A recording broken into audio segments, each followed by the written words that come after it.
This is 5 on your side at 5. Focused on you. We start with developing news out of the Middle East. The militant group Hamas has released 2 Americans who were held hostage. Judith Ra'anan and her daughter Natalie were just released in the last few hours. Thanks so much for joining us. I'm Kelly Jackson. And I'm Brent Solomon, in for Ann Allred. We've also learned the mother and daughter are from Evanston, Illinois, near Chicago. They're also related to former NBC News war correspondent Martin Fletcher. Hamas kidnapped more than 100 people during its surprise attack on Israel 2 weeks ago. The 2 releases today are the only ones so far, although leaders say most of the hostages are still alive. Judith and Natalie were in Israel visiting family when they were kidnapped. Hamas says this release was done for humanitarian reasons because Judith was in poor health. The Red Cross transported them from Gaza to Israel. They are now safe and receiving medical treatment.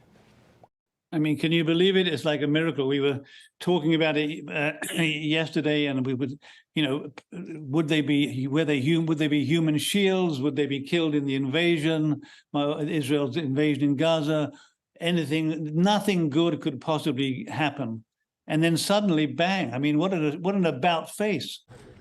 Since the attack, Israel has been bombarding Gaza, leading to a humanitarian crisis. Aid is now on the way to Gaza, coming from trucks through Egypt. More than 1,400 are dead in Israel. That number is 3,700 in Gaza, with thousands more injured. President Biden says he's now sending a $100 billion funding package to Congress for Israel and Ukraine. In Israel, we must make sure that they have what they need to protect their people today and always. I also spoke with President Abbas, the Palestinian Authority, and reiterated the United States remains committed to the Palestinian people's right to dignity and to self-determination. Israel is also preparing for a ground attack in Gaza and says it will not stop until all hostages are released. Tonight on NBC Nightly News, Lester Holt will have more on the hostage release today and the crisis in Gaza. That's right after this newscast. Just hours ago, 2 new basketball courts opened in Tower Grove Park. City leaders say it's an important step in the right direction. While they used to be very popular, some of them have been removed from parks over crime concerns. Our Robert Townsend joins us live tonight from the park with what he's learning. Robert. Hey there, Brent. Lots of kids, parents, and city officials are all excited to see these 2 brand new basketball courts finally here at Tower Grove Park.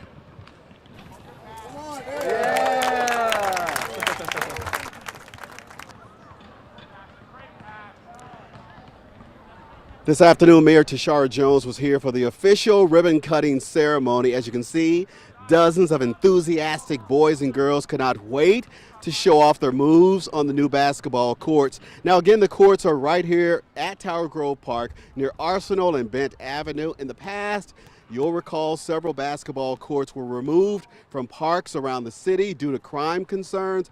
However, Mayor Tashara Jones says the focus really should be on the positives and how these courts can benefit kids in many ways. I think it's important to put basketball courts back in our public parks. The public park that's just across the street from my house has a basketball court, and we don't have any problems there. And Forest Park is also considering one as a part of its master plan. And I think it sends a signal to our community that parks are welcome for everyone. It would be fun. I can ride my bike down here, and I'll probably be down here probably every weekend. And I can ask my friends if they want to come down to play basketball.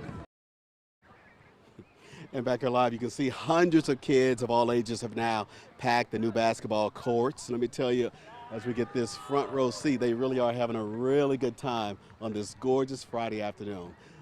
Live in South City, I'm Robert Townsend, 5 on your side. St. Louis University is dealing with a data breach. The school says someone got access to staff and students' social security numbers, birth dates, passport numbers, and more. Someone also accessed email accounts between December of last year and this July. The school is sending letters to people who were impacted.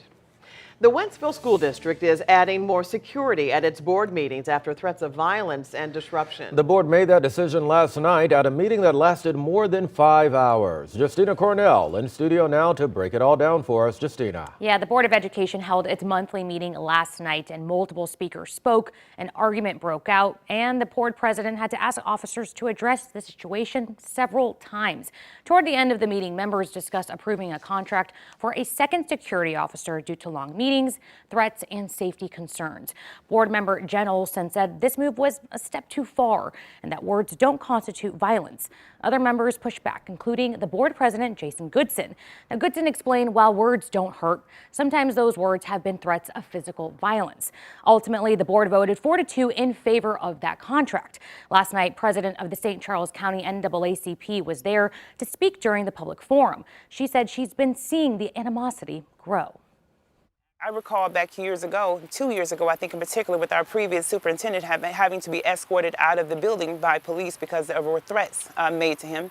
There are current threats right now made to our board members. Mainly, for me, the kids are the ones that are being hurt.